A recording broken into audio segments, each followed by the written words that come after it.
Welcome to the Bayesian Conspiracy. I'm Eneasz Brodsky. I'm Steven Zuber. And I'm Alex. And I'm David Youssef. And who are you guys on the Discord server? Oh, I go by Bayes' Theorem, spelled B-A-E-S. And I change my moniker pretty regularly, but I believe right now you can find me as King of the Summer Sun. Excellent. Welcome. And David has actually been here before. You have been the wizard on our Crazy Wizard episode. Mm-hmm. I don't know if crazy is a fair term, but on our wizard episode. Yeah. And Alex, you were on the Collins show. Yes, indeed. My whole thing is I'm the organizer for the Kansas City Rationalist meetup, as well as the Kansas City Effective Altruists meetup. A lot of overlap, but there are some people in the EA group that aren't in the Rationalist meetup. So you live in Kansas City? That's correct. For some reason this whole time I thought you were on the East Coast somewhere. Nope. Midwest. Okay. Midwest. Cool. So you guys hadn't actually ever met in physical space before, Correct. had you? Yes, this is the first time we've occupied the same time space. For some reason I thought that you guys knew each other already. I mean, not physically. Right, not on the Discord, yeah. There's no good words in our modern English language, because, my brain has been talking to all of you guys. I feel like, oh yeah, I was just talking to them a few days ago, but we haven't physically all been in a room ever together, and it's very strange. Right. Right. Well, we are here now, and we are going to be talking about a special project they are working on. But first, we are going to do the sequences, as we always do. As we sometimes do. As we usually do. Yeah, Nice. We try to anyway. Luckily, these are a couple quick ones, and they're fun. They are fun. I like this one. Yeah. Well, why don't you kick us off with Explain, Worship, Ignore, then? Sure. Sounds good. Explain, worship, ignore. Yeah, I remember reading this when I first read the sequences, and it's not really a new revelation to me, but it's, as many of the sequences are, it's articulated in a way that I never thought of. Yeah. And having this trichotomy, so to speak, is something useful to look out for whenever I'm encountering the supposed the answer to a curiosity I had. Yeah, and I think it does what a lot of the other posts do, which is distill down themes he's been hitting on for a while into all right, here's the thing I'm talking about. Here's a nice single post you can reference, rather than try and explain the long-winded way of what I've been hinting at for the last 2 months of blog posts. So what is it that he's trying to explain in this one, as a short summary? So, explain, worship, and ignore, at least the summary I got out of it, was every time you're faced with a phenomena, you have a limited amount of brain energy, you don't have infinite resources, and you have to prioritize what you're going to do and how you're going to respond to it. And we really only have 3 responses to phenomena. You can either get curious and say, well, is this worth putting in time and effort and understanding? Can I ignore it? Is it not important at the moment? I don't need to think about it. And then the idea that this article really pointed out to me that I had not had before is that the third option is worship. And that's kind of terrifying. But the idea is when you feel and you see something you don't understand, there's at least a somewhat human instinct to wave it away by saying, oh, that's something beyond the comprehension of men. Therefore, I just need to be in awe of it. Yeah. The example he uses is early man wondering where rain is from. Yeah. And some kid asks an elder, hey, where does rain come from after it rains? And the elder's has never really encountered this before, because it just rains. No one gives a shit. It happens sometimes. It had always been in the ignore category. Exactly. For that elder. For their lifetimes, it's always just been the ignore category. And now, for some reason, some punk kid is asking for an explanation. So he gives an explanation, and the kid asks, but why this? Why that? Why are the spirits fighting and crying up there? And the elder eventually goes to, because that is the way it is in the grand universe, and this is how the cycle of life continues, or something, Yeah. And so defaulting to the worship category for that. And it's not a bad thing to put something into the ignore category if it's genuinely not relevant, or you just don't have an answer, you don't know how to get the answer.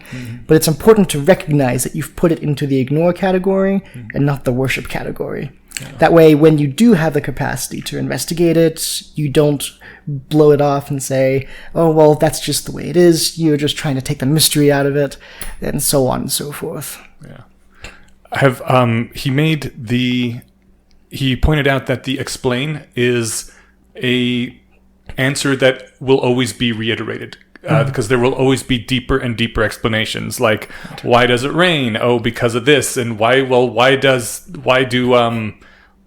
moisture condense on particles in the air? Because of this. And well, how does that happen? Because of atomic physics. Well, why do atoms happen? Well, because of electrons and protons. And you can always ask another why, can explain deeper, until eventually you reach the point where we don't know yet. Scientists are working on that. Come back in a decade or two. Right. Someone in the comments asked, well, why can't it just be an infinite recursion? And Yudkowsky responded saying, well, maybe it is an infinite recursion, but then my question is, why is it this infinite recursion as opposed to another infinite recursion? Yeah. So, yeah. And I will say I've run into that, the ending on worship a number of times in my real life, especially back in the day when I was more active in atheist argument stuff.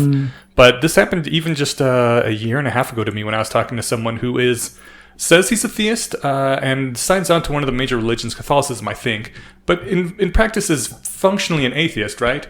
Except he goes back to, well, we don't know why or how the Big Bang happened, and we don't have any sort of experience for how something can happen before time has begun or without a cause or whatever. So that is what God is. God is whatever strange force happened to make the Big Bang happen. And I was like, okay, so you just got to the point where you ran out of explains, and there's your worship. So, I'm confused. Does this person think that before airplanes existed and humans had the experience, they never had the experience of flying, that would they have taken the position then that was an impossibility and a reason for worship? Oh, we haven't experienced it yet, therefore worship. I don't know. You'd have to ask him. Seems dubious. It also kind of reminds me of the Bayesian judo sequence where Yudkowsky encounters someone who is a theist, and they are poo-pooing the idea of artificial intelligence. And Yudkowsky says, okay, well, you just made a prediction. You think that in your model of reality, artificial intelligence can't happen. Therefore, if and when I make artificial intelligence, that means your theism is incorrect. And the guy then recurses in the conversation. And so if someone says the Big Bang is a mystery and that is God, what are they going to do if and when we explain the Big Bang? And then God shrinks back to the next thing. Yeah. I'm always surprised, too, that someone can have that as their motivator for their religion and still call themselves like a Christian or a Catholic or whatever.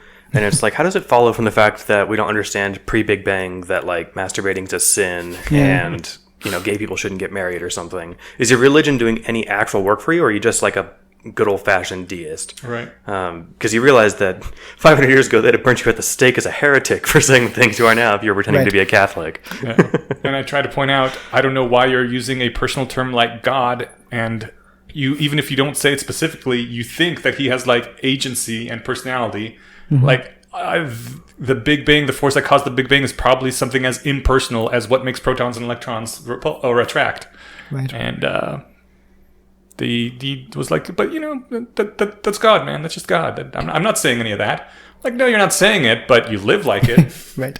You've decided to put this in the worship category for the rest of your life, and that's fine. But you need to take the consequences of that, which means you can't make predictions. Yeah. You can't make predictions, and your curiosity is forever stopped. I think this is worship the thing, is the curiosity stopper. Yeah, this is the thing that actually I disagree with in the article. So he says that we might run into an explanation one day that is self-referential and therefore like needs no further explanation, and that would be where he would choose to worship.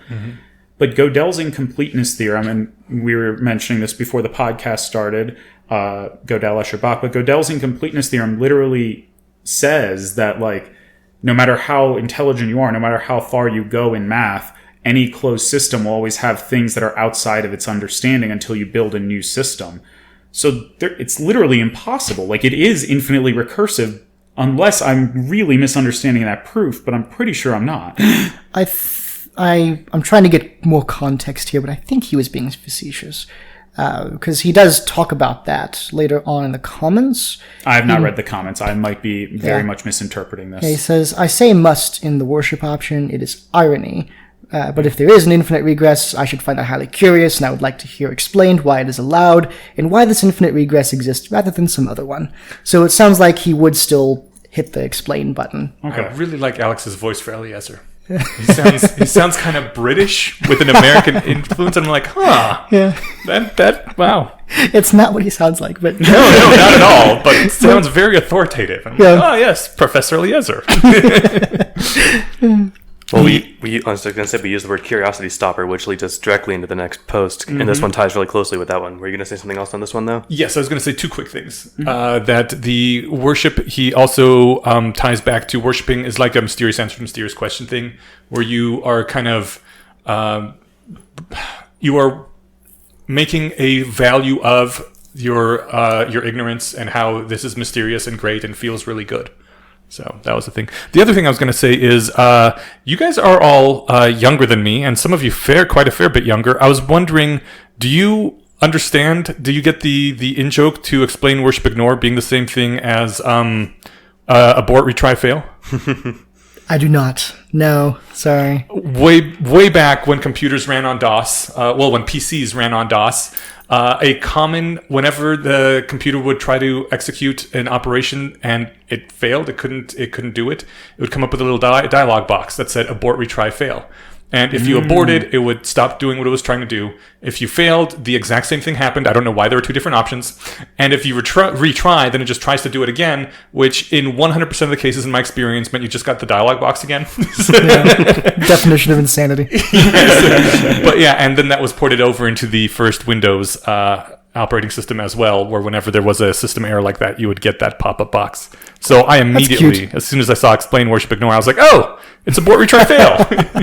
That's exactly what it is with that context. And I think it matches too, because like explain maps to retry, because you're always like searching further and further and further. I'm assuming ignore is fail, because you've just failed to try to explain things. And no, maybe worship is fail. Yeah, I think worship is fail. Ignore is abort. Okay. If I had to guess why there's two different options, one would would send it to some log somewhere saying this task failed if you clicked failed, but if you just hit abort, it's just like, fuck it, and it's not going to bother. Okay. I'm not actually sure, but that'd be my guess.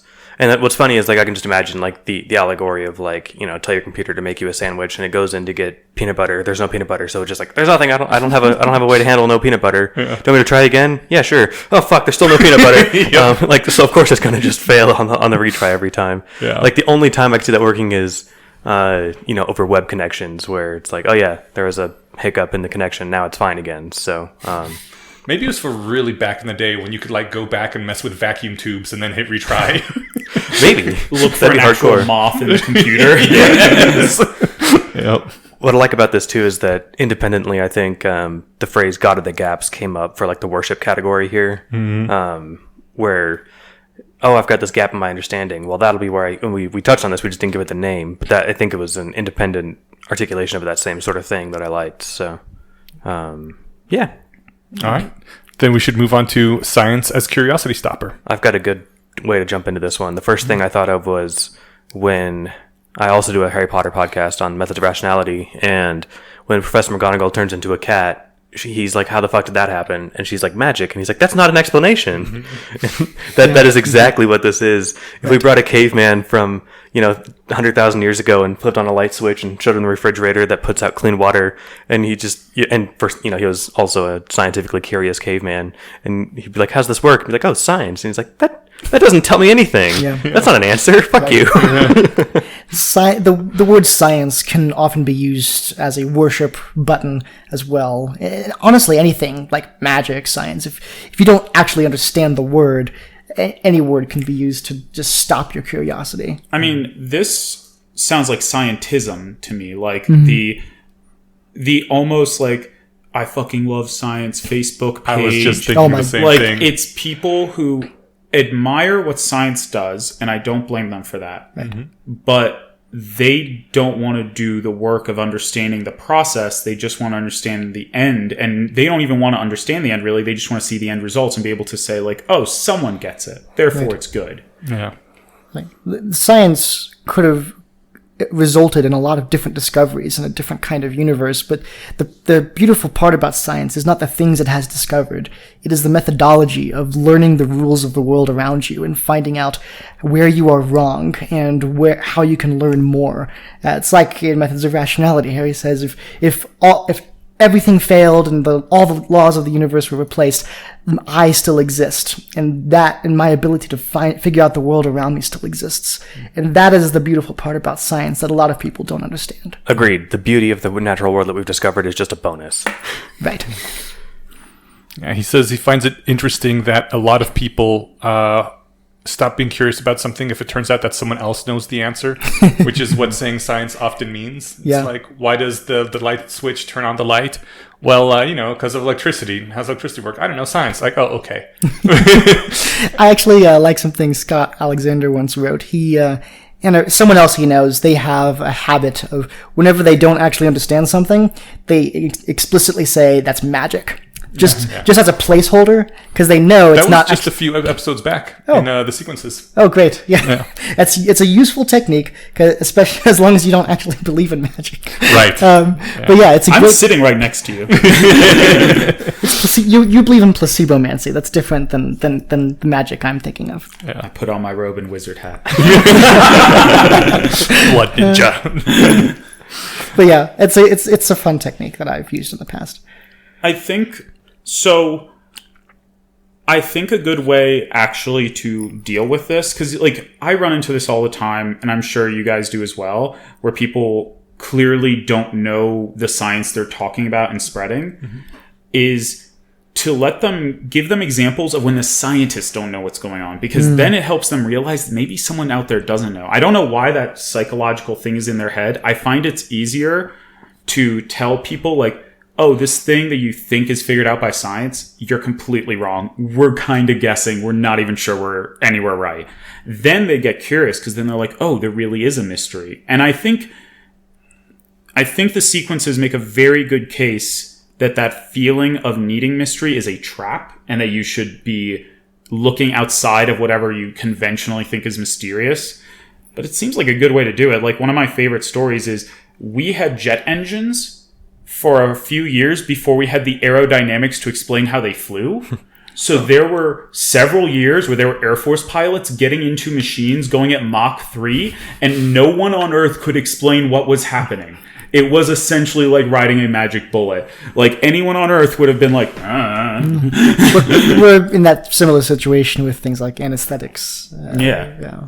And so, like, helping... with jet engines, it's basically throwing shit out the back to make it go faster, right? It's the vortexes that were really confusing us because we didn't understand how the movement of air behind the turbine was creating as much thrust as it did. Like, we knew it should work, same as a rocket, but we just didn't understand how effective it was and why we would be getting issues at higher temperatures. Like, we had to discover that when you go at a certain speed, the metal heats up and stretches, and so you need to build gaps into all your jet engines and stuff like that. Okay.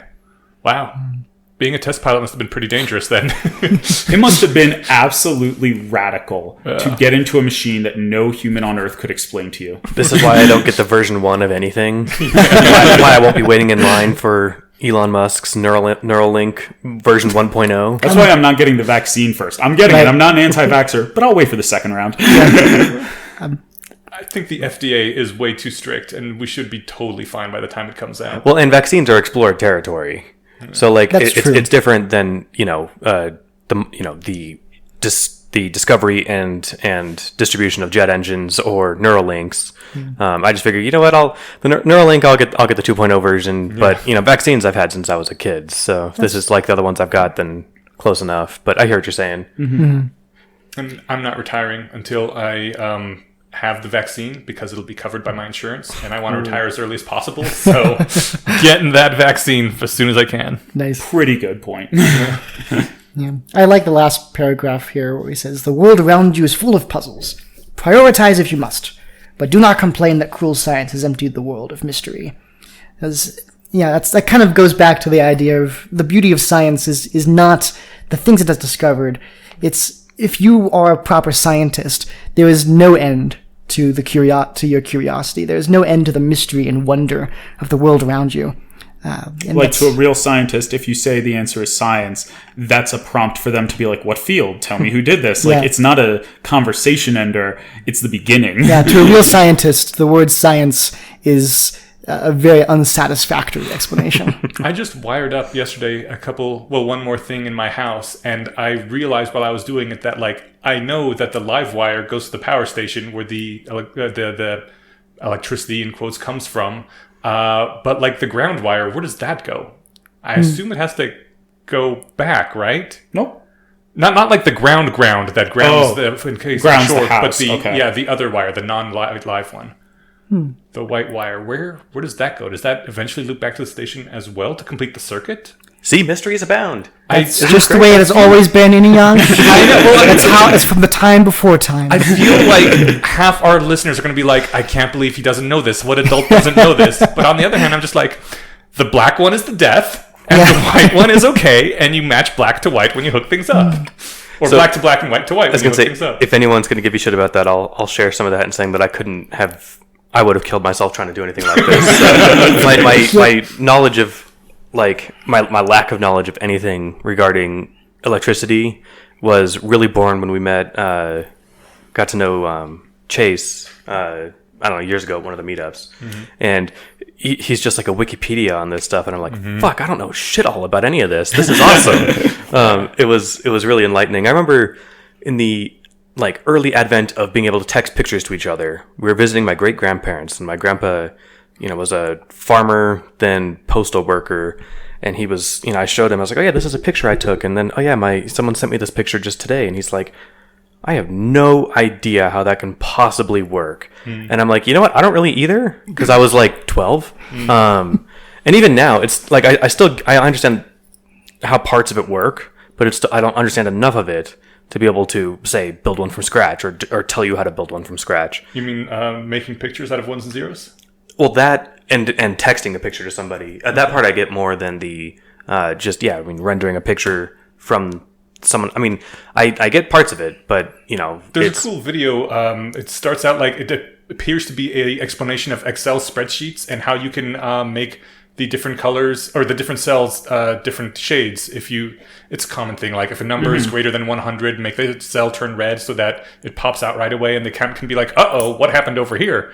But it's a great video. It starts out like that, but then he just zooms out, and you're just like, oh, he made a picture. And it's I know basically about how- this guy. I read an article about him. He does Excel art. He's been doing like pieces that are huge wall mounts and selling them for a few $1,000s. I would love to have an Excel piece of like a Monet, because I can't think of anything more opposite to Impressionism than little boxes. and it's how all electronic pictures work. Just every single pixel is a number, and the number represents a color value. It's a really good thing to excel at. Nah, Nice. puns are good transitions to the real episode. Puns are terrible. We got to kick him off the podcast. We've got to tell what we're discussing next episode. Right. Next episode, we will be talking about the posts. Where was I? Absurdity heuristic, absurdity bias, which is one post, and availability, which is the other. All right. And we're also doing a third one. Why is the future so absurd? Awesome. Cool. Alrighty. Well, I suppose this, unless you guys had anything else you wanted to go over. All right. So by the time this comes out, there'll be an episode. Yes, thank you. Light applause. There'll be an episode on. Should I plug the Doof? Yeah, go Whatever. for If you give $1 a month to Doof, you can subscribe to their patron only feed, which is mainly Matt Freeman, famous leader of the Rationalist movement, and his brother talking about random cool shit. And I think mine and Scott's on this one will be the first one that isn't. No, wait. Maybe the second one that isn't Matt and Scott having the Freeman Bros conversations. So wait, I'm sorry, Matt and his brother Daniel. Yeah. I was about to say. Yeah. Anyway, check it out. Cool.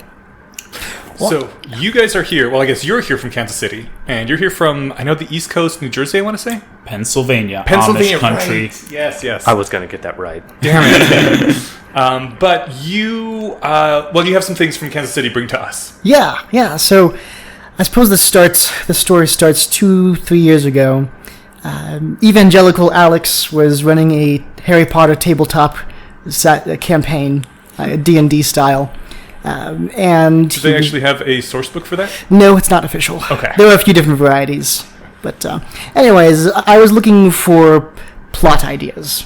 So I did some research specifically into the founders of Hogwarts. And I stumbled across H.P. Moore. Oh! Yep. That's what started it. That's what started it. I mean, a classic backstory. So I read H.P. Moore, and then got into the sequences, because it's like, hey, do you want to learn everything Harry knows? I'm like, yeah, I want to know everything Harry knows. That sounds great. And I read the sequences over the course of like 3 months, and it's, among other things, it single-handedly deconverted me from evangelical Christianity. Holy shit. And then I was just a rationalist alone in Kansas City with no one to talk to, because I wasn't really active on the internet that much. I was very busy. But eventually, I looked on Less Wrong, and I saw that there was a Slate Star Codex meetup. It was part of the Meetups Everywhere thing. It was just a one-off kind of meetup. I went there, and it was so cathartic. It was so good to meet other people I could talk to about the content of the sequences and H.P. Moore. David, you had a thing about the first time you walked into a Less Wrong meetup? Yeah, so the first time I actually went to a Rationalist meetup was in Denver here. I knew you guys were in Denver. My little brother lives here. And I was like, I'll at least check on meetup.com. Maybe I'll get lucky during the week I'm here. And I was really nervous and intimidated. But as soon as I walked into the room and saw all of you guys and heard the conversation, I literally felt my shoulders drop and relax. And I didn't realize how much tension I have, knowing that most of the people I talk to, I have to assume they are not reasonable. I have to start with the assumption that things are not going to be an easy communication, and that's just not true in this community. It really, it felt like breathing for the first time really deeply in months. It's funny, I can picture you being nervous. He hides it with magic. I think I mentioned earlier I had a really good analogy, and it's escaping me. Oh, yes.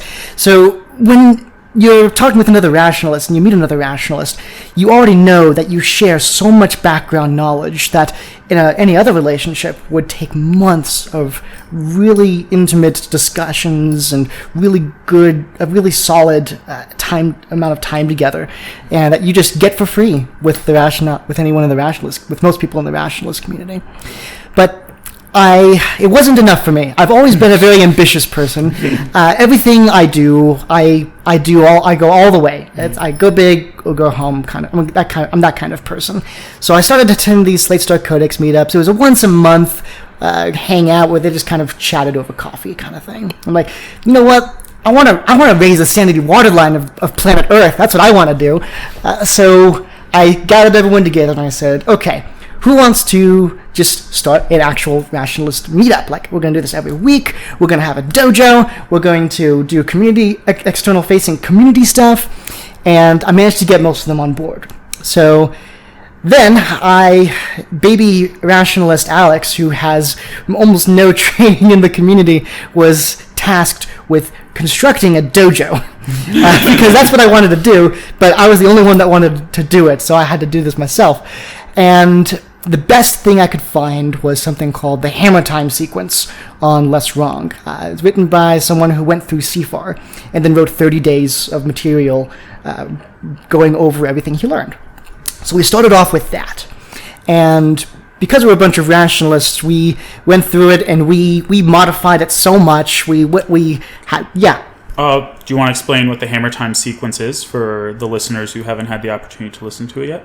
Well, if you're not familiar with CFAR, the Center for Applied Rationality, it is basically the most formal organization to come out of the rationalist community.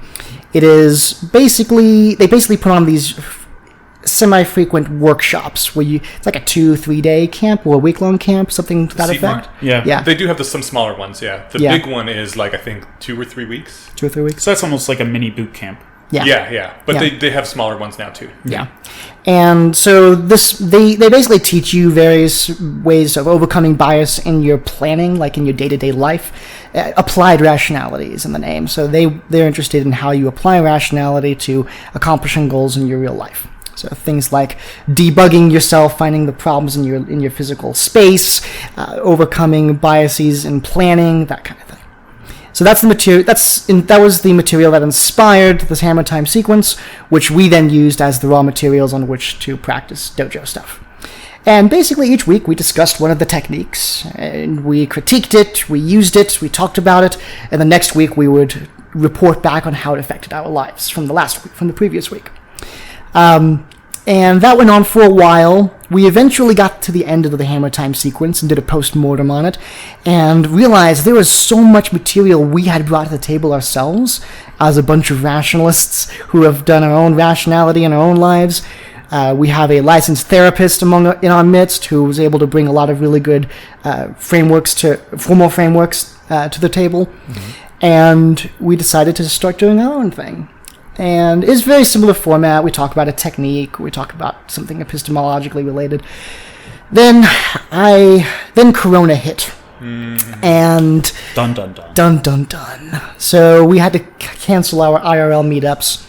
And I also, around this time, had started an effective altruism meetup. And that includes a lot of people that are not explicitly in the rationalist community. Right. So the main thing I wanted to bring to the table here is, number one, there are lots of rationalists around the country that don't have a meetup that they can go to. They don't have a community they can go to feel this sense of catharsis that David and I and you guys get to experience whenever you meet your local rationalists. And I wanted to first start off by giving them a word of encouragement. The Bayesian conspiracy was a huge help to me during those times when I was just a baby rationalist and didn't know anyone around me. And number two, if you are able to access online forums of some kind like Facebook events, meetup.com, if you post that you are a rationalist looking for other rationalists, you will very likely find someone. But if you do not, I started an effective altruism group, and that has brought a lot of people into the rationality community that were not previously in it. It's a similar mindset. Similar mindset. It attracts the same kind of people, but it has a slightly larger circle. Mm-hmm. And if you're struggling creating a community in your local area of rationalists, start an EA group. That is a great springboard for bringing people in. And we basically have a book club every month with EA. And every time it's my turn to provide a reading, I usually provide the sequences of something, and everyone loves it. It's great, and that has been a very positive experience for me. So, all that being said, there were the reason I did all this, and the reason I was so passionate about this is because I do want to have a positive impact on the world, and the rationality community has such potential to be that. It is everything that my model of a group of people that change humanity for the better. It very closely matches the rationalist community. But there were a few problems that I've noticed. Number one, rationalists are notorious for not working very well together. At the very least, they dislike grouping together into organizations.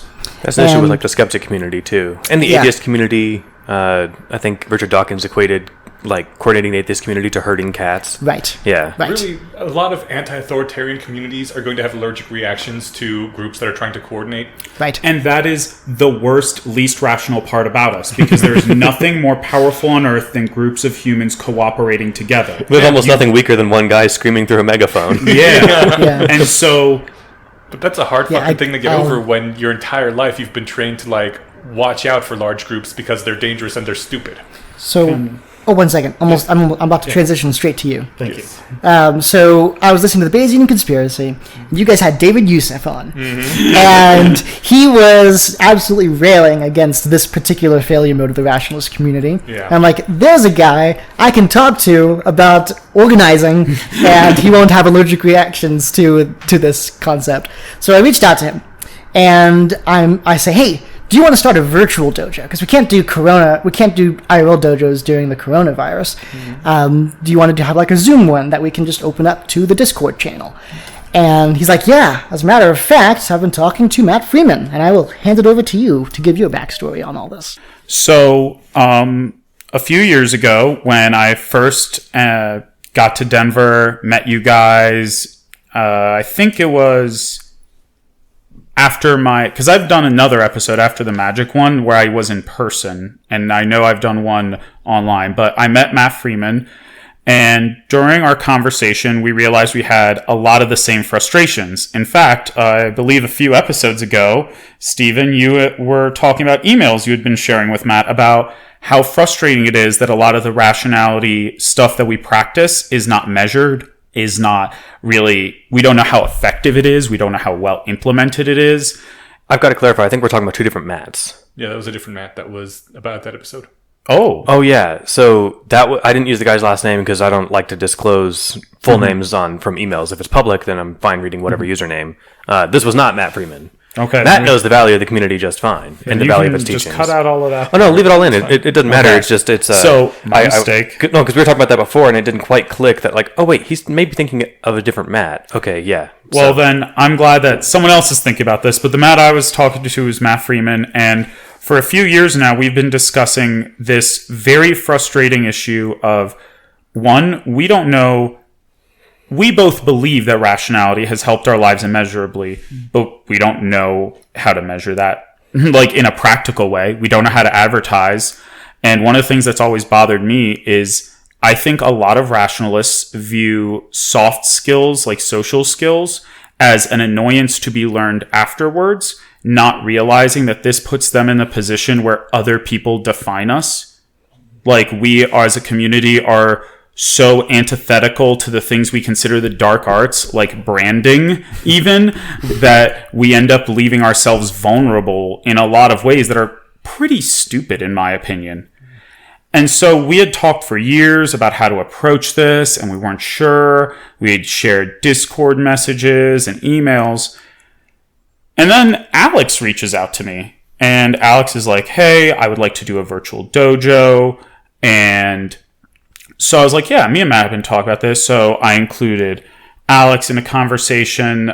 We also included Gray, who does the podcast, a podcast very different from our own. And Also Uncultured Swine. thank you. And as well as the only rationalist I knew in Lancaster, Pennsylvania for years, one of my oldest friends, Errol, who is a programmer with experience in nuclear submarines in the Navy.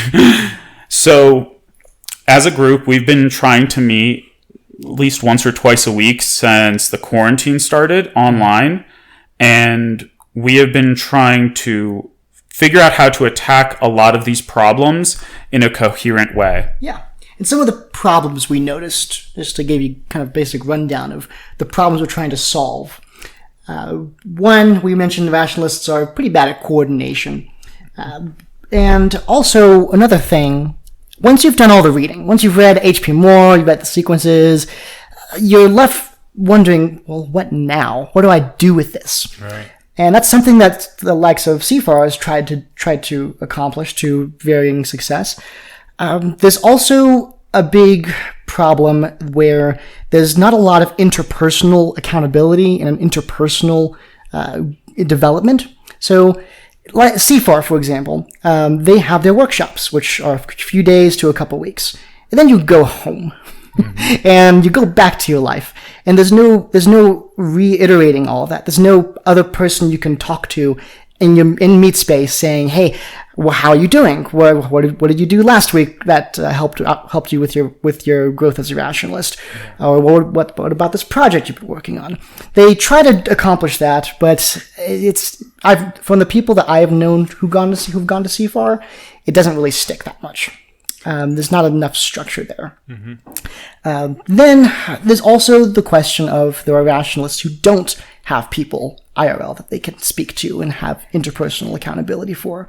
So there's this problem of a scalable community, something you can have in your home or in your immediate community, and also something that scales up to the nationwide community or the global community of rationalists. You have various communities you can join, like various discords, podcasts you can listen to. You can go post on Less Wrong, but they're all disparate. They're not connected in any coherent way. There's not consistency there. So that's another one of the problems. Then David mentioned that, we feel like rationality has helped us a lot. But all I can really do is create a counterfactual model of my life and say, hey, yeah, this was pretty bad if I didn't have rationality. And I can point to some big things, like my finances are orders of magnitude better since I discovered rationality. My epistemology is more coherent.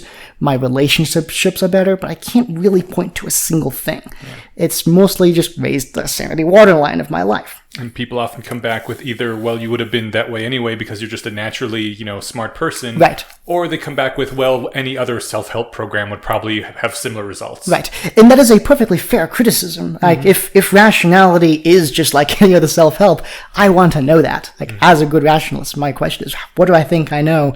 How do I think I know that? How can I test this? But we don't really have a good way to test that, like actual scientifically. And there's also just the idea of motivation. Having other people to hold you accountable is one thing, but also just having people to motivate you and provide incentive structures for you. Like in martial arts, you have belt systems, and people reward you with belts, and you get a whole test to yourself where everyone is watching you demonstrate your skills and spar with others, and then they recognize your talent.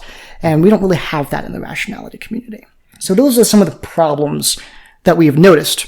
And in order to solve those problems, David, would you like to give us the quick and dirty on the actual guild? So, ooh, it has a term. Yes. We want to create an online organization in space. And we want it to be a place where we teach and help each other grow and learn and build a formal structure around it.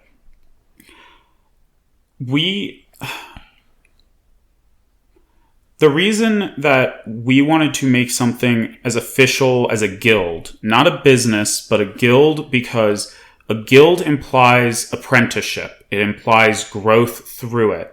And that's what this community really lacks. We're actually old enough as a community now where we have seniors and like baby rationalists. That was not true 5 or 8 years ago. Like the community was still too young at that point.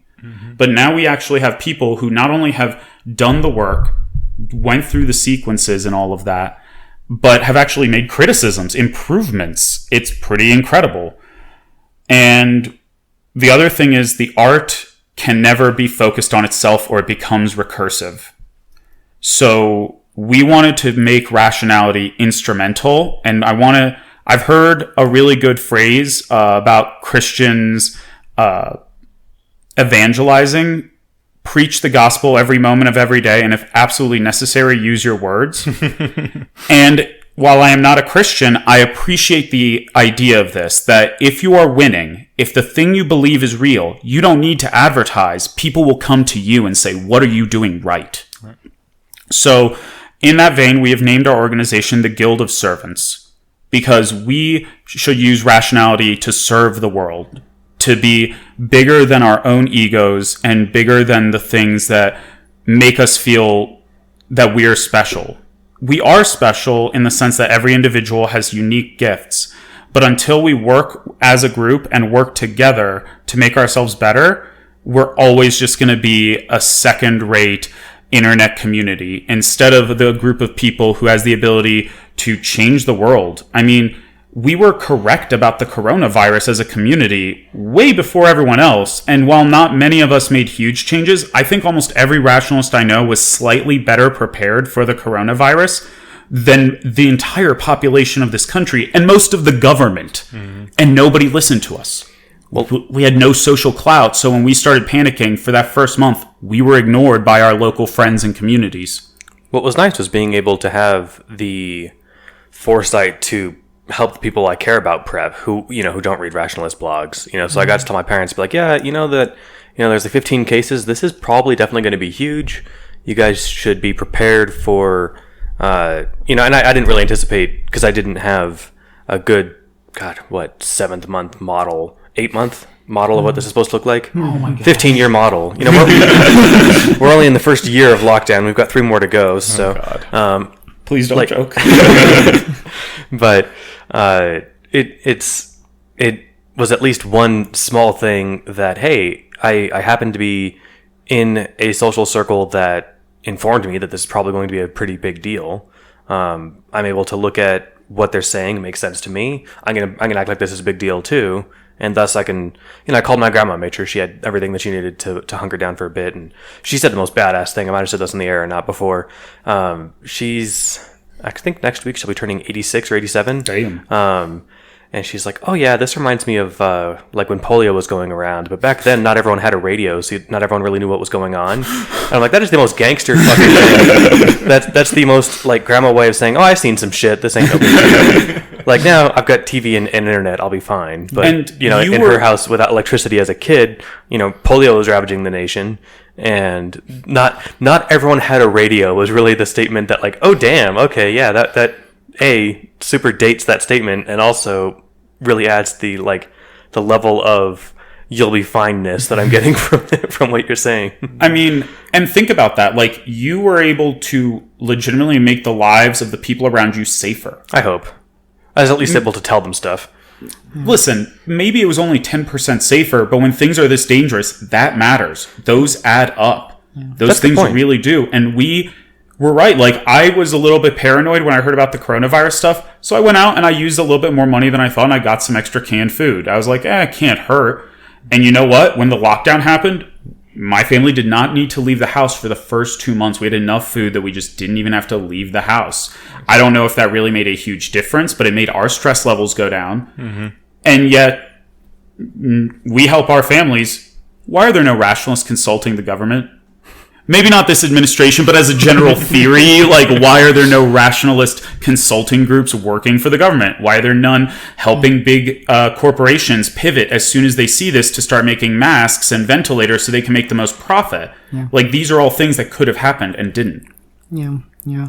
So you mentioned branding a moment ago, Stephen, and that is also another focus that we have. So we don't call ourselves a rationality guild, as you may have noticed. This is designed to be its own thing, but it is heavily inspired by the rationality community with all the knowledge and power that we have as rationalists behind it. So every cause wants to be a cult, happy death spirals.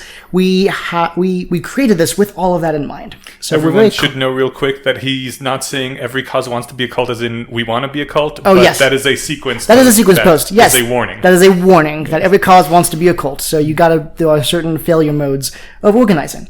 And we took all that in mind, and we balanced the scales of what, pros and cons. We decided that we would own our brand from the very beginning. So that's a problem the rationality community has, is they don't own their brand. People brand for us. They look at us as this weird online community, and because we are so detached from our local communities, that they have more power over our brand than we do. Which is hugely despairing. I mean, I was just watching a conversation on the internet with some people a few weeks ago, and at some point, one person has some asshole use quotes from a Slate Star Codex post to make some jerk point or something. Yeah. And that's their only exposure. Mm-hmm. And it's part of me wants to be a dick right back at them, being like, hey, if the first time you get mugged, it's a black person, doesn't mean all black people are bad. Right. But that's not really hitting the nail on the head. That's not.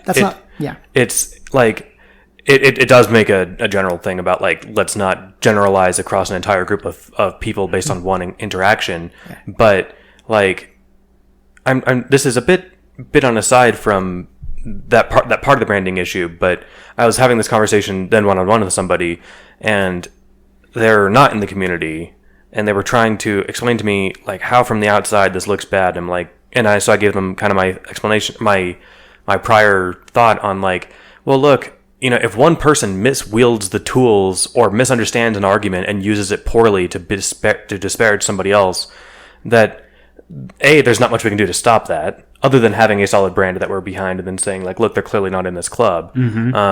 But if somebody again finds some Robin Hanson is I think delightfully thought provoking with basically everything he writes. And if you write something that can come off to large audiences as like very offensive because they're not, one of the things you mentioned about like being able to relax on Rationalist is that we are capable of the many thousands of year old revered tradition of being able to entertain an idea without believing it. Yes. What are you talking about? What nonsense is this? We can take absurd hypotheticals, talk about them coherently, and to the point where it's like, yep, that makes perfect sense, and then just go on about our day without, implementing eugenics or something, right? So, like, it's something that I find valuable, being able to consider ideas that I don't necessarily want to promulgate. But they went off and they found, like, the top post from the month on r/the Mott, which is the Sane Slate Star Codex subreddit, and it was the Culture War thread, and the top comment was on, like, disparities in IQs across races or something. And they're like, so from the outside, if I'm curious about what this rationality thing is, I Google places to look at it. I don't know why you would find the Mott first, but but if you did, the thing that they wanted to talk about the most that month was IQ differences across races. And I'm like, I don't really know how to address that. Like, if you read the comments, people are saying, why the fuck do we care about this? And, other sane things that almost everyone can get on board with. But I just think that the proper response to that is, this is not a rational conversation to have, because there's like literally decades of research data that shows that while there are differences between cultures, race is like the least important way to measure it. And so therefore it's a waste of our time. Like, we shouldn't prioritize that conversation. Not that it's bad to have it or that we should be incapable of considering it, but like, it is just kind of silly. But then they would say, well, then why was this such a commonly talked about, why was this the most upvoted talked about thing on the thread? Oh, I agree with this person. Someone should have stepped into the thread and said, this is a waste of our time. Yeah. That's what I believe. The moderators messed up because, like, unless there was new research, if there was a new paper that came out that significantly shifted previous assessments, then I would be more reasonable. But otherwise, I agree with this person. If that was my first exposure to the community, I would be pretty unwell with that, especially as an Arab American. Like, it would be pretty frightening. Yeah, so I think not too long ago, some Vox journalist resurrected the whole Sam Harris is evil because he interviewed the guy that wrote the bell curve, and so that was a trending topic for a while. Actually, delightfully enough, I was just going to bring that up because one of the authors of that post was on his podcast on the most recent episode, which at the time of this recording is episode 212, Catherine Page Harden, and it was actually a really, really good episode. They talked about really, and she's also in the field of like genetic research, and how genetics, not genetic determinism in so many words, but like longitudinal twin studies and stuff, the stuff I take part in but don't do. And oh yeah, like, you're a twin. I'm a twin, yeah. I keep forgetting that. Which is like my lame fallback for like, I am helping the body of scientific knowledge going forward by always answering the summons from the University of, or the Colorado University or whatever, CU Boulder's Department of Behavioral Genetics. And go in there and do stuff every few years when they call. In any case, they had a very fruitful conversation on that, and it does come down to like, this is something that we don't know a lot about, and at the end of the day, it doesn't seem all that valuable to know. And if differences, this is just the IQ thing. I don't want to get too bogged down in that, because any individual person you meet can be anywhere. Right, and well, I mean, the thing is like some groups of people are taller than other groups of people. Right, and like, I don't want to get too bogged down in this, but he makes the point that like if we take a list of the top 50 things that we all care about and that we all want more for ourselves or something, it's a good bet that that many of those will have some basis in your genetics, right? Mm-hmm. Whether it could just be longevity. Mm-hmm. Some families come from, lineages of people that all die in their 60s, and others have ones that push to their 90s for, going back 3 or 4 generations. And so like, that's a genetic thing. It doesn't even have to be. Every single anti-CRISPR person is going to immediately turn around as soon as they find the way to CRISPR bigger penis genes. So I guess what all this comes down to is, if I was talking with this person and I could reach out to you guys and say, hey, look, this person's asking me, why is the Mott, what is a typically good bastion of sanity, spending so much time talking about something so stupid, and like it's hard to not think of a facetious, more off-putting example of something to discuss if you're just poking your head into the room and you overhear IQ scores and race, and then you're like, oh, okay, well, I'm going to close that door. They're clearly insane in there. What do we do about that? So I think you kind of hit the nail on the head. We need to have a brand so when someone crosses that line, we can say, listen, that guy is not associated with us. Our organization will have certain principles: courage, curiosity, honesty, and I believe there's a big focus on knowing how we're perceived by others in the world. That is one of the biggest motivations to make a separate organization, because we want to be able to get ahead of that conversation. And there are certain conversations that are great to have and fun to have. As rationalists, we like to entertain ideas, but at the end of the day, if we want to raise the sanity waterline of the world, we have to recognize where that waterline currently is and how our community is going to have effect on that, what ripples are going to be made, how we go about raising that waterline. And talking about IQ stuff probably isn't something you'll ever see us doing as a organization. I have one thing and one question, I guess. Yeah.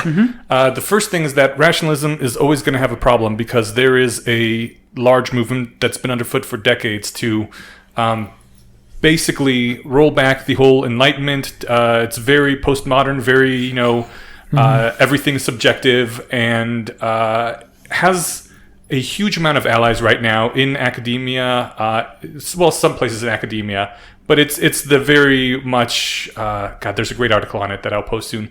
But it's very much a thing of everything is relative. Cultural relativism is a huge thing, and rationality is directly opposed to that. Like, even worse, epistemological relativity. Yeah, they're like rationality and logic and dispassion are things that they have identified as enemies, and they attack frequently. Then you beat them.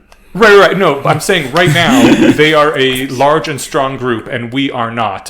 So it's going to be a long uphill fight. Yeah. And so I understand why you want to not include the word rationality and distance yourself from that, because obviously if you're starting out as a new organization, you don't want someone that big to fight with off the start. But are you not worried that by pulling from the rationalist ranks and being kind of rationalism adjacent, you're going to be get the guilt by association thing that they like to do? So there is one way I know to defeat that, which is building a reputation that is so strong that no one can attack it. And the reason we don't have that reputation is because we are an insular community. One of the big parts about this organization we want to start is we're going to be outward facing, in the sense that we're going to encourage people every time they do a series of classes with us to do a project that affects their real physical community. My end goal is something like an Elks Lodge in every city, a group that everyone knows is a little bit weird, maybe a little mysterious, but they have a reputation of being there for the community. They do volunteer work. They go help. The very first one we're going to do is we're going to encourage everyone to do as much good as they can within 100 miles of themselves for the coronavirus. And obviously, if you're isolated and you need to do stuff online, we're not unreasonable. We will accommodate. But if someone's going to make accusations like, oh, you guys are a terrible group, you don't, you're so selfish with your rationality, we can be like, you can say that, but we just raised $100,000 for children who have the coronavirus. What did you do? Mm-hmm. That's the way you defeat that, with actions that are incontrovertibly good and saying that is what we dedicate ourselves to. And if you have a problem with us after we've done that, your issue. You're the crazy bigot, not us. I like that answer so much better than mine, which was you're never going to convince those people. No, but I think it's true. You're not going to convince those people. No, but there are people that think effective altruists are evil because they're, concentrating on curing malaria in Africa instead of fighting classism here in America. Or extremely rare puppy disorder. I've literally heard people say effective altruists are a bunch of, unemotional spurgs because they're focusing across the world when we need the money here in America to help people with whatever. Well, and not to sound defeatist immediately, but with No, that I mean, one, fuck with that, those with, people. well, that's sort of it. It's like at that point, it's like, well, we just have different values. Like Yeah. I value human life across the globe, and even to some extent into the future, more apparently than you do. You know, the average homeless person in America has it so much better than the bottom billion, where, you know, they have access to clean water, they have access to typically enough food to not die, occasionally shelter, and emergency medical treatment. I think they like, don't get me wrong, this is a problem. We shouldn't have homeless people in America. This is a wealthy country. It's insane. But as far as like, what can I do as a person with a budget of $10,000? Well, I can, with $10,000, I could probably turn 2 lives around, right? Maybe get them an apartment, try and get things going. If I'm looking for homeless people in the U.S., if I was able to send antidiuretic capsules to Africa at the cost of 8 cents each, and even at the cost of distributing those and all the logistics involved, people in the world die of diarrhea. Do you guys know that? Like that's what I'd say to these people, and like that's insane, right? This is a But problem. I think those people have a point. I think they have at least one real point, which is by not caring about what the local community sees around you, of what your actions are, you are not advertising rationality or effective altruism. If your money is going to some place in Africa, you are helping those people's lives. There is no bad in that. But your actions aren't going to show up in your local community. You're not going to attract more effective altruists doing that or more rationalists to raise the sanity waterline. You're going to make yourself feel better, and you'll make the world a immeasurably better place. But I think there is a trade-off, and it's painful to say, but I think there is a trade-off in efficiency of good versus converting more people. Yeah. And I'm okay with that. I don't want to say that. I don't want to be like this negative Nancy. You will never fix everything. Everything is terrible, because I don't believe that. I just want to point out that some people will always hate you no matter what. Like as Jesus said, that they will hate you because you're good, or as the modern day Jesus said, they hate us for our freedoms. To paraphrase, they hate us because they ain't us. Right. There will always be those haters, so we'll never be all the way there. We got to be okay with some people hating us. But I think you're right that it's the advertising to your local community is super important, especially since people in Africa can't help us, and people here in our local community can sometimes destroy us, and that's bad. I'd rather not be destroyed. Yeah. Sometimes you have to be less effective with some of your money in order to build up allies and defenses in your local community, which is where you can be killed. Mm-hmm. And the concern about branding isn't just to convince the people that would always hate you anyways.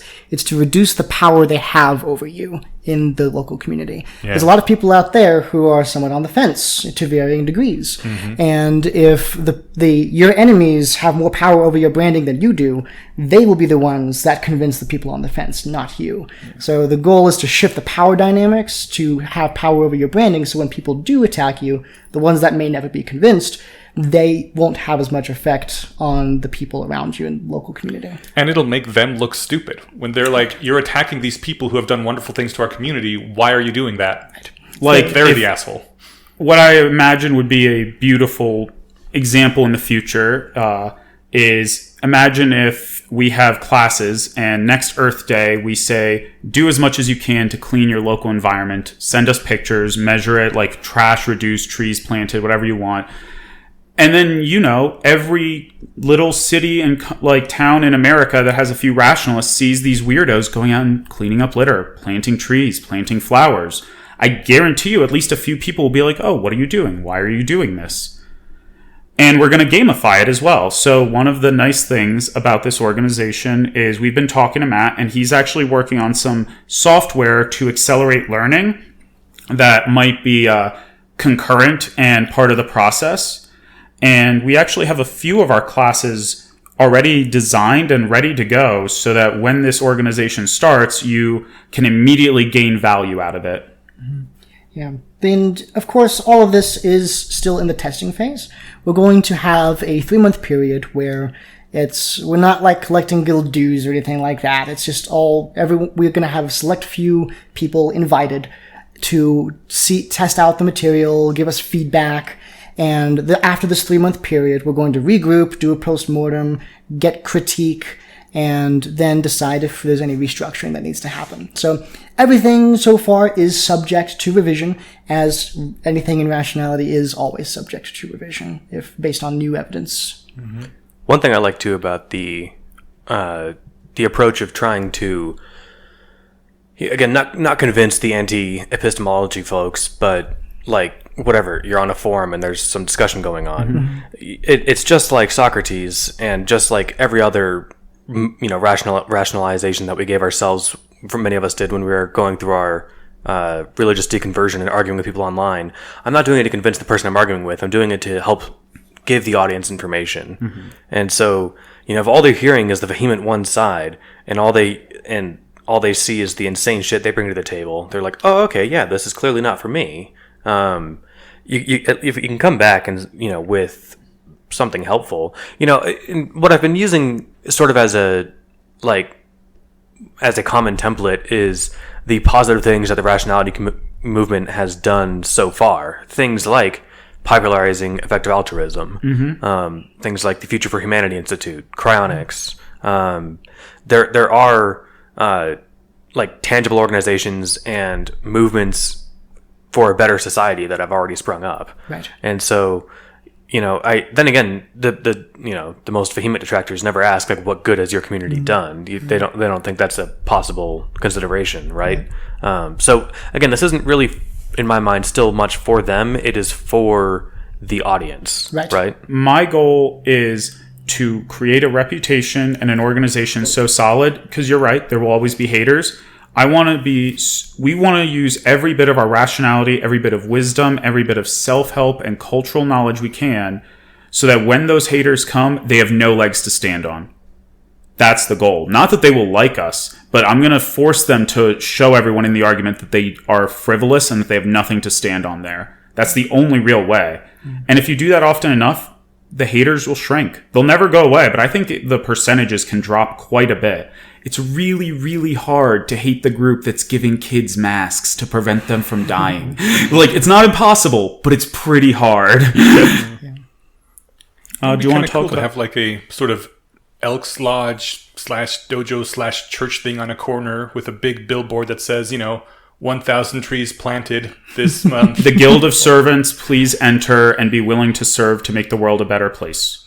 And then, whatever we did in the last month to make the world good, raised money for charity or whatnot. Once the vaccines are available, 10,000 vaccines given out to the needy. Yeah, stuff like that. And the people inside of it, inside of this guild, are helping each other. They have groups that support each other to learn how to do more effective community service.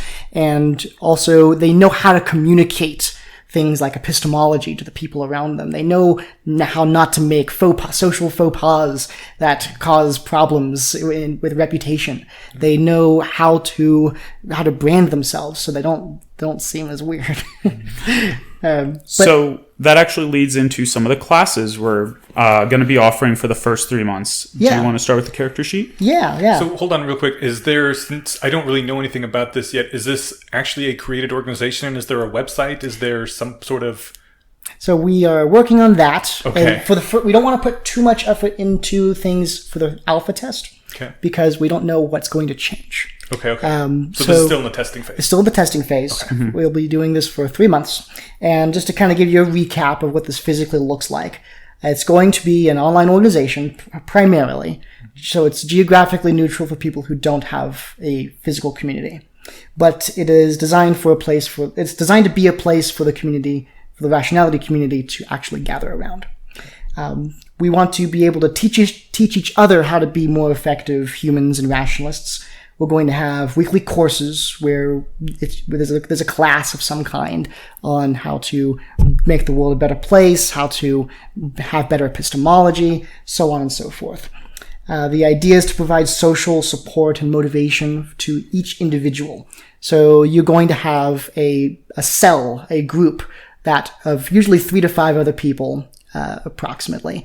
That's your group. You are the ones that go to classes. You can earn points as a group, which these points can be used very similarly to, Hogwarts house points. So Quirrell points is honestly a better description. Quirrell points is a better description of them. Because house points don't do anything. Right. Yes, we actually do useful things. Yes, the points are actually going to have real world effects. But more on that in a moment. So you're going to have this group of people, preferably in real life, but if you don't have people in your local community that are rationalists, you will have a small group of people that you can talk to and get support from. So it's also going to be a way for us to signal boost our accomplishments in the local community. At the same time, be a testing ground to see if we can actually perform great accomplishments as rationalists. Because if we can't actually do anything with rationality, then this whole venture is not as important as it might seem. So also, again, this is part of reclaiming our identity and brand as people who think clearly and know how to impact the world around us. And that's the general gist of the organization. So as far as the actual classes themselves are concerned, we have 3 modules which will be broken up into multiple classes apiece. The first module will be something that I dubbed the character sheet. It came out of my local dojo, and I have tweaked it so much. But it's basically an introspection tool inspired by CFAR's bug list, where you compile a list of all the problems in your life. The version that I created allows you to also prioritize those and provides various helpful tools for finding those bugs.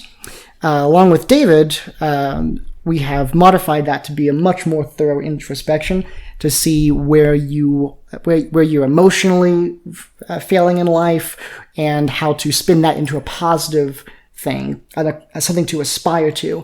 Therefore, it's not called a bug list, it is called a character sheet. It is a list of all the features that you are trying to attain in your life. Very similar. It's inspired by RPG character sheets. I won't spoil the details. You'll have to take the class to find out. But it is quite delightful and has helped me a lot. Probably the best tool I have used as a rationalist since joining the community. And since that sounds so appealing, I'm desperate to get my hands on it. Yeah. Is it available? It will be available. Invite us to the alpha. Yeah. We'll be giving some information about the alpha testing here shortly. Okay, good. I didn't want to raise my hand and politely demand that I be included, but I desperately want it to be. So. Of course. So that is going to be our first module. The second module is one that Gray and I have been talking about, inspired by Cialdini and a conversation I had during the winter solstice in New York City, which is a lot of rationalists become vulnerable to the dark arts because we hate a lot of manipulation and sales tactics so much we never even bother to learn them, and that leaves us naive.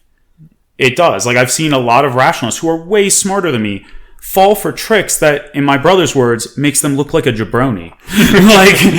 These are naive failures that I'm kind of shocked by. So we're going to create a module called Defense Against Dark Arts. Nice. Where people will have a fist pump. I've done sales for 10 years, and Gray, with his own background, I won't speak for him, but has had his own experiences dealing with these things. And between the two of us, we've come up with a series of classes to help you notice when someone is engaging in behaviors that are red flags that you need to watch out for, and how to defend yourself socially and emotionally from people like that in those situations. Yeah. I remember, Robert Cialdini's book is one of my favorite go-tos for recommending people, and even just buying them copies because they're ridiculously cheap. There was an anecdote that Julia Galef gave many years ago on the Rationally Speaking podcast about how, at a mall or something, someone had one of those expensive hair straighteners and was like, "Oh, let me demo this for you. It's great." And then, "Sure, why not?" And then at the end, it's like, "Okay, well, they're $200, they're, I forget how much, $150 or something." And she's like, "Oh, no thanks. Well, I just did this for you." It's like, "Yeah, but I don't owe you anything. You volunteered to do this." And that's an awkward thing to say, but that is the appropriate response to a technique like this being wielded against you. And then a few months later, I bumped into somebody who went to one of these got roped into one of these mall kiosk stands and came home with an expensive hair straightener. And I'm like, if only you had read Cialdini's book, you would know that you're not being an asshole by saying, "No thanks, I'm not going to give you money in exchange for the service that you provided up front that wasn't supposed to be part of this." That you volunteered. Right. Yeah. So there's that one. And then there's the fashion module. So I have a module. The last module we will have in the alpha phase is I've worked in clothing stores for years. I really like fashion, and I think many rationalists don't take it seriously. They don't take it seriously because they think it's an inconvenience and that clothing is just there to prevent them from being arrested or cold. And that is I'm in this picture and I don't like it. I don't like this idea because, in my opinion, fashion is communication. My opinion is that you have layers of communication in person, and the first one is fashion, then it's body language, then it's voice tone, and then it's the words you say. As people get closer to you physically, that's the layers they interact with. We are really good as a community at knowing the right words. In fact, this community is unusually good at being linguistically talented. But I think every other layer needs improvement. And so my contribution is thinking about how to develop your personal brand. I like to dress a little bit outrageously and gather attention, but that's me. That's my own personal brand, and it helps create an identity for me that is useful and practical in a lot of rationalist ways. Like, when I show up, people know what I am about from 50 feet away when they see me in a rose suit. Like, I clearly describe who I am, and it's a filtering mechanism. I don't have to talk to the people who don't want to deal with that. And you're right, the body language also is a thing. Like, seeing you, the way you walked up to the group in that rose suit, like, also communicated, hey, this is what you're gonna get. Time to swagger. But, so I'm going to be creating a fashion module where, at very minimum, we will get rid of the worst fashion habits that you have. And oftentimes that's enough to make a big improvement. And just learning how to shop for a t-shirt made a huge difference in my life. Yeah, knowing about fit. Like, knowing how much of a difference fit makes, and how you can wear a $5 white t-shirt from Kmart, and if it fits you well... Oh, Kmart might be out of business. This is a silly reference. But if it fits you well, it's going to look like $1 million. But if you spent $200... on like a nice fitted button-down shirt and it's baggy on you, you're going to look like you're wearing your dad's clothing. And I am very lucky that I have at least a few female friends who are going to be helping consult. So this will be a all genders or gender neutral class as well. And I will offer a little teaser, which is I'm working on another module. I've talked about this on the Discord about building social networks and making wide and deep social networks in any city you're in about 6 months. So if you're interested in such a class, you should support the guild for the first 3 months. It seems like it would be in your interest. Well, what's fun is that, like, on a meta level, then I want a specific point here, so I'll try and make both. One, high up, you guys are doing the awesome thing of looking at something that exists that you see room for improvement for and asking how can we do better, which is fucking tight. Just got to call that out. At the lower level thing of the fashion thing, that's been coming around to me in like the last year or so. Like, my wife, in addition to being just like gorgeous, has this ability to buy herself things that, like, we can't leave the house without her getting complimented, which is awesome. And then there's me in my 3-year-old Costco jeans with holes in them and my Target shirt also with holes in it. And like, I have some nice clothes, and I like, it's, for the most part, like, but let me finish my thought, or I guess on a couple notes. One, we're barely leaving the house now, so it doesn't matter. Fair. But the other thing is, like, it's partly, like, on the one hand, I like dressing in a way that, like, nice guy from Worm, your eyes totally pass over me when you look at me in a crowd. And so, like, if I'm on the train to work, I don't want people to, like, stop and notice. Part of me maybe would like that, maybe, but the other part of me just likes to be completely ignored. But also I could optimize for that strategy too, I guess, right? Yeah, there are ways to dress in such a way that you are noticed when you want to be. Yeah, and, the other thing, but I do love dressing nicely. You're wearing a button-down shirt, David, and you look great in it. And I elected to wear my Target shirt because it was the one at the front of the line in the rack in my closet this morning. And actually last night when I threw it on the floor so I could get dressed in the dark. But I like dressing up a lot. And it sounds like a silly thing to mention, but it's not. Like, when I dress nice, I feel nice, you know? Like, So- it's a way of, like, you know, why do I shower? Like, it's not just because I smell if I don't. It's so I feel like as good as I want to look, right? Yeah. So, Steven, I was lucky enough to stay with you last time I was in Denver. I met Rachel, and so I've been on her Facebook, and I agree, she has a great look. Now, here's the question I want to ask you. Do you think Rachel could make a look if I gave her $20 and put her in a thrift store and she would come out with a look that you would say, yes, that is her style? I am ill-equipped to answer that question, but not unusually ill-equipped. Her parents don't buy her clothes. Like, her fashion sense is impenetrable to all of us in such that, like, you know, what I'm getting at is maybe? I don't know. So, my opinion is this. We confuse expensive clothing and nice clothing for fashion. And Her stuff isn't all that expensive necessarily. Exactly. Yeah. She has an aesthetic. And once she knows what her aesthetic is, she's able to cultivate it. And the truth is, this is a very natural process. Developing an aesthetic is something artists do, fashion designers. It's a thing you can learn and teach other people. But it is work. It is not a natural thing. Humans don't come built in with an aesthetic normally. We come in with a way to protect our nethers from the cold and bugs. And that's And about police. it. Yeah. Now, just wearing enough clothes to not have people throw garbage at us and call the cops. Yeah, so what this class will be aimed at doing is helping people develop that aesthetic for themselves. Because my opinion is fashion is so horrible, we have to get rid of it every 6 months. Style is forever. I think that's a Mark Twain quote. But that's what I would like with that module. And I think that if you look at the modules we have as the first 3, what you're seeing is kind of the thrust of where we're going. We also have plans with Matt about doing a possible class on practical Bayesian analysis in the field, where you would mix like math that you did with poker practices so you can do odds live. Yeah. Being able to do calculations in real time, even just knowing how to perform a back of the napkin Bayesian analysis of a situation is super helpful, and not many people know how to do that. That sounds really valuable too.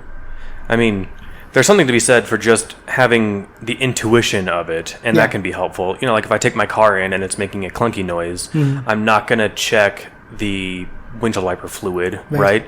Like, that's not the problem. Probably won't even bother checking the battery first, right? You come in, it's just it's a differential diagnosis, right? And so that in itself is sort of a Bayesian exercise. But yeah, being able to do the math for it would be helpful to just say, Jesus, at my job, half of it is just like, all right, what the fuck is wrong with this thing? And being able to do some quick odds and being able to concentrate my uncertainty so I don't spend my first half day investigating this problem looking at the wrong thing reliably. I can reliably find the right thing to look at the first time, half the time. That'd be awesome, right? Yeah, so these classes are basically each of us as rationalists who are passionate about how the community looks to the outside and the potential for the rationality community to raise the sanity waterline. These are things we think are some of the highest order of magnitude changes that rationalists could make in their lives towards these ends. So given all that, do you guys have any questions for us? I have one. I'm trying to couch this so it doesn't sound like a criticism. No. So I like and I hate the name Community of Servants. Oh, Guild of Servants. Guild of Servants, yeah. So first of all, I like the fact that it seems to be very outward facing. It is there for the other people to look at us and be like, oh, they're servants. They're here to help the community. This is great. And that's exactly what we want. On the other hand, like, as soon as I heard that, if someone were to ask me, do you want to join a Guild of Servants? I'd be like, fuck you. I'm not anyone's servant. I live my own life. Yeah. And I really want to be a part of this, and you really picked the name, and I think objectively it's probably a good name, but like, what do you say to people like me who have been spending their lives trying to get past the feeling that as someone who came from a Christian cult, that Our lives are to be used for other people, and we're trying to get over that. Seek freedom and become slave to your desires. Seek discipline and you shall find your liberty. By refusing to be a servant to anything, you are just like, what is that? One of the 12 virtues is if you allow yourself to be carried by your what you want, you will be enslaved to your whims. You're not a servant to the world, you're a servant to truth. And if you can't become a servant to truth, you have no right to call yourself a rationalist. We serve the truth first. We serve the world second, and we serve ourselves third. Okay, that's pretty fucking awesome. I like the we serve the truth thing. Yeah. This is why David's going to be head of marketing. Hell yeah. I am our HR person. And I have found that having a life without... The times I'm happiest in life tends to be when I'm doing things with and for other people. When, like, oh God, the Corona months have been awful, but, like, I'm just alone and doing things for myself and not seeing other people, and it's miserable. You have no sense of meaning in life anymore. Right. Yeah. And yeah, when finding something bigger than yourself is such an important thing. It's why we have religion. It's why we have all these various philosophies that people served to their dying breath, because there's this overwhelming need to do something that's bigger than yourself. And that one of the most important things that's bigger than ourselves is the continuation of the human species, the well-being of the human species, the advancement of the Enlightenment, and all those things. Servant can mean a variety of things, and one of those definitions is seeking it all your days, pursuing it, and making it a priority in your life. I had one about like these sort of community-facing activities that you can point to and say, "Look at this good we did." I do like. I mean, any palpable thing where someone can walk down the street and notice what you did. You know, picking up garbage is an obvious thing. I don't know what it's like in Kansas City or nowhere, Pennsylvania. Yeah. But like I can't walk to Safeway without passing garbage on the street, and it drives me nuts. And so it'd be cool, to have that cleaned up. But any group of humdrum motivated people can clean up garbage. Right. What makes us cool? What makes the stuff we're doing cool? What cool shit are we doing that, like, oh man, I should get in with them? So here's the way I think the way we have it structured is these are competitions between cells. And so you are encouraged to use every rationalist trick you have. And remember, cheating is just what losers call technique to win. If your goal... So I drive over to Enos's neighborhood and dump all my trash after picking it up. You can spend your points to sabotage other teams. But in harmless ways. If you dump your trash on my lawn, though, that means I have extra bags of trash to get points with. So you're really I don't even have to go very far. I'm like, look at all this trash I cleaned up. Thanks, Stephen. What I would like is... If this is a problem, like you see trash in Denver, yeah, any group of humdrum people could do some cleaning, and they probably would earn some goodwill. Like, they'd probably get a few people interested.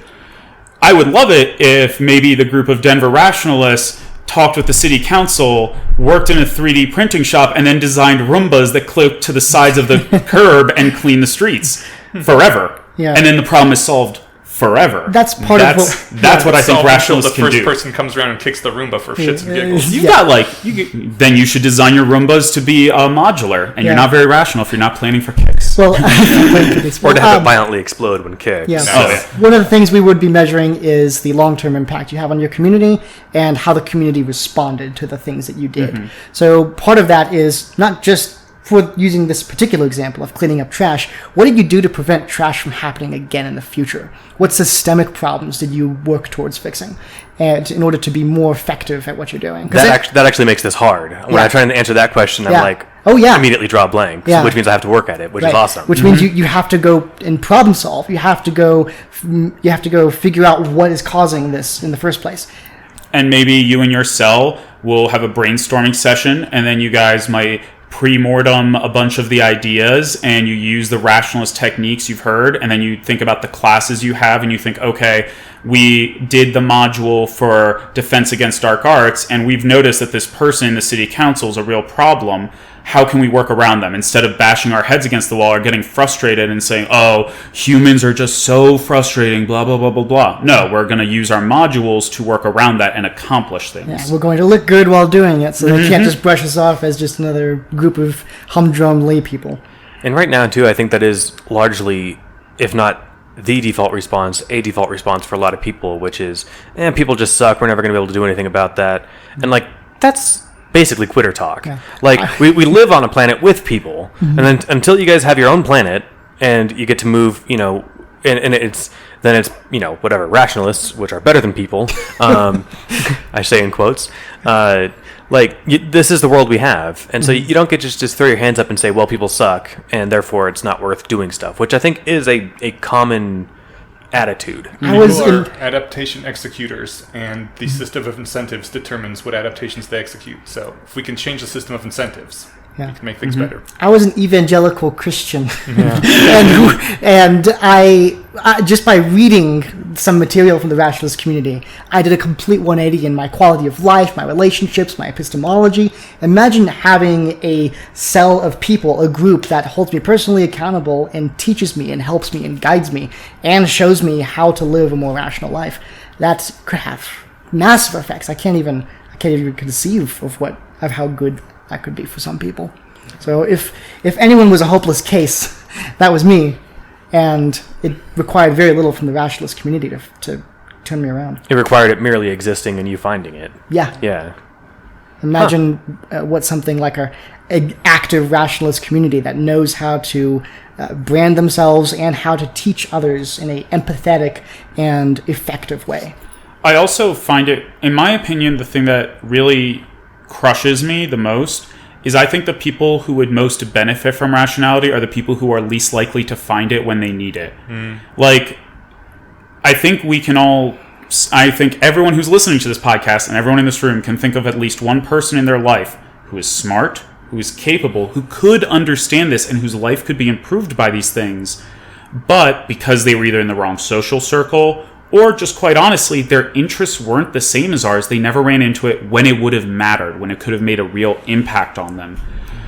I honestly don't think I would have found this community if it wasn't for my friend Errol reading HPMOR and then recommending it to me, because none of my interests aligned. Like, I would have been in any other situation exactly the kind of dark arts master that everyone hates. I would have been some kind of lawyer, politician, salesman. It would have been evil.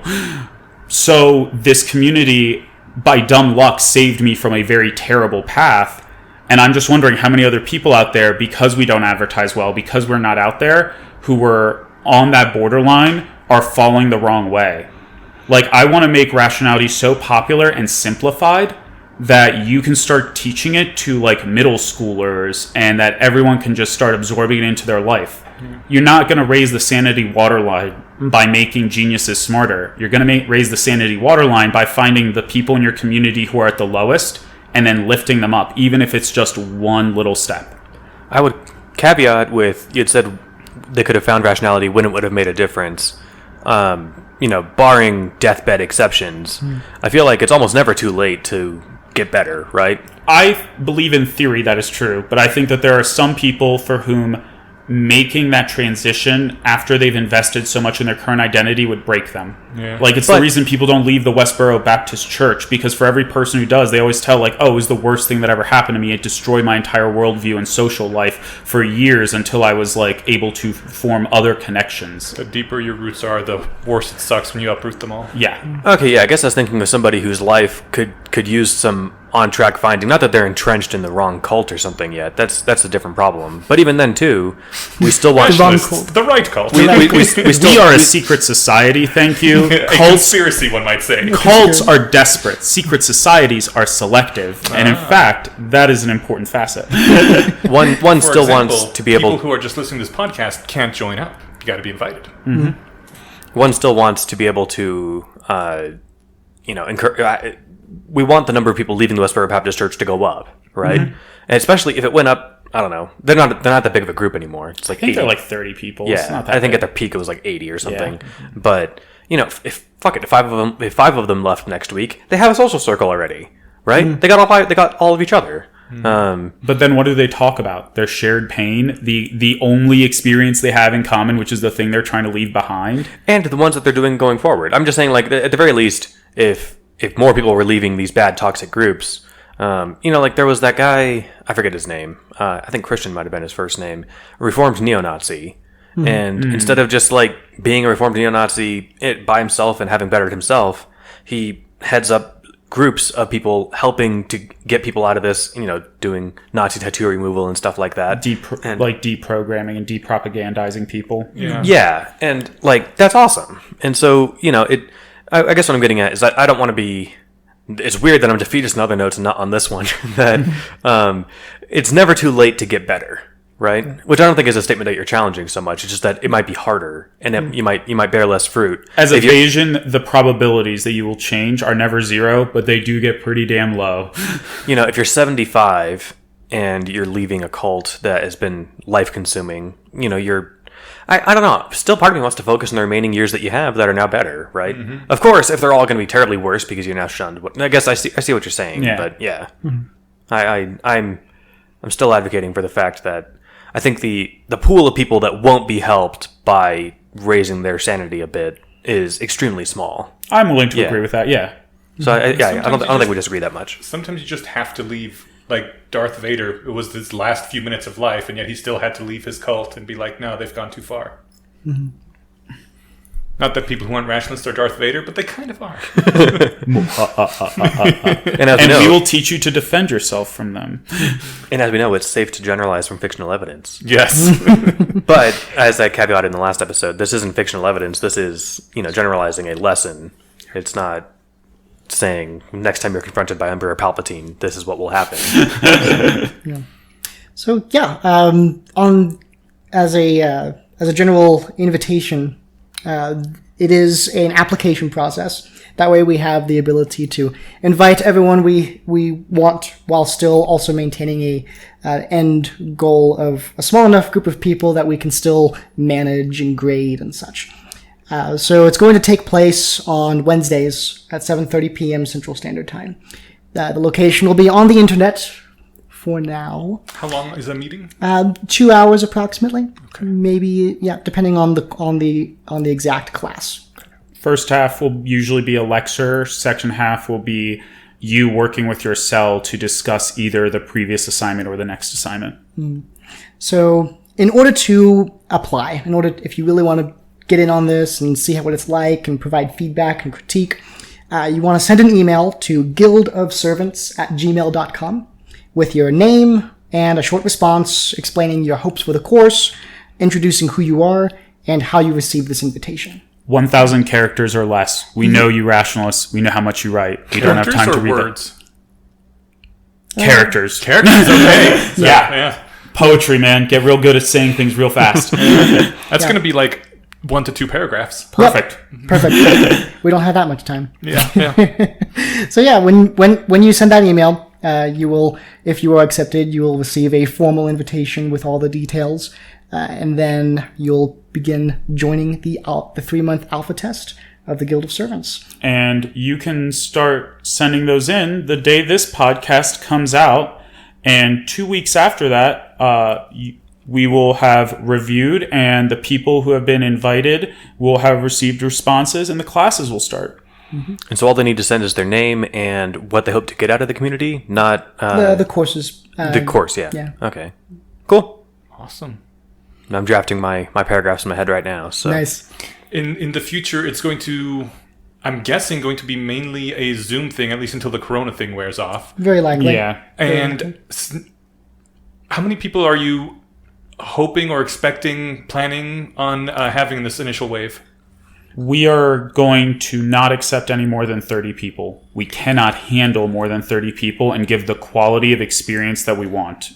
And I'm assuming that is it going to be one big Zoom of 30 people, or are there going to be like multiple branches? It would be one big group where you listen to the lecture for the lecture portion, and then you would do something akin to Zoom breakout sessions where you discuss the content with your cellmate, the instructor, cellmate, nice.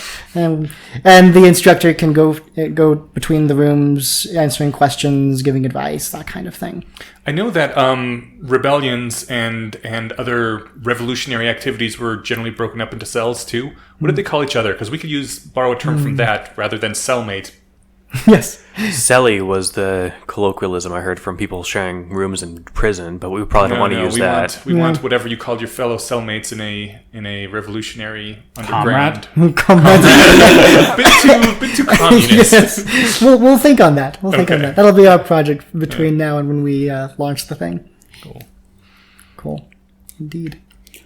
And that's really what we have as far as what we're bringing. And we hope that the people who are listening to this podcast who are interested take the time and ask themselves, what do they want from the rationalist community? Even if it's not what we're doing, I would rather have 20 other groups competing with us, because then one of us will succeed at doing the right thing and making us a big group. But obviously we're the best because we're first. You're going to get the opportunity to lay out some founder effects. Mm-hmm. Right. Well, what I like is that this is, again, finding, optimizing everything is what, if we had bumper stickers, that's what one of them would say. Mm-hmm. And, optimizing what does rationality do isn't really a question that has occurred to me that explicitly before, which is awesome. And, I remember we had the pleasure of meeting Robin Hanson for dinner when he was here for Sam Harris's podcast a couple of years ago. Mm-hmm. And it was many people from the local rationalist meetup, and he asked a couple times, what do you guys do? What does your meetup do? And I was like, well, we, enjoy the community norms of the rationality community. Mm-hmm. And he, what kind of answer are you expecting? Because he asked twice. He's like, well, a lot of meetups I go to, they're working on some Bitcoin thing, or they're all building an app or whatever. And I'm like, well, we don't really have anything like that. Mm-hmm. We're just hanging out and enjoying the good conversation. Yeah. And that's incredibly valuable. Well, yeah, but I like this answer more.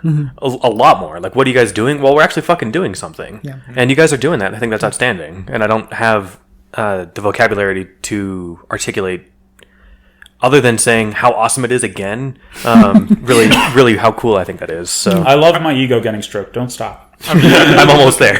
I'm really looking forward to having one of those signs on the side of the highway that says this next mile is maintained by the community of servants. Yeah, Guild of Servants. Guild of Servants, right? Yeah, because the end goal is to also be able to have physical locations, and the Guild of Servants, as a nationwide, global-wide organization, can give them the resources, they can network them, they can provide course material, and that allows us to basically plant rationality communities. And if we get big enough, we can have a guild pope. That's a failure mode, but damn it, there go my plans for being guild pope. That does bring up the important question: will there be hats? Every cool club for the pope. Every cool club has hats. My grandpa was in the. I think we could reveal the. Yeah, so we actually have we have a strict rule for our meetings, which is every time we have a meeting, all of us have to wear silly hats. Ooh, and I already have one.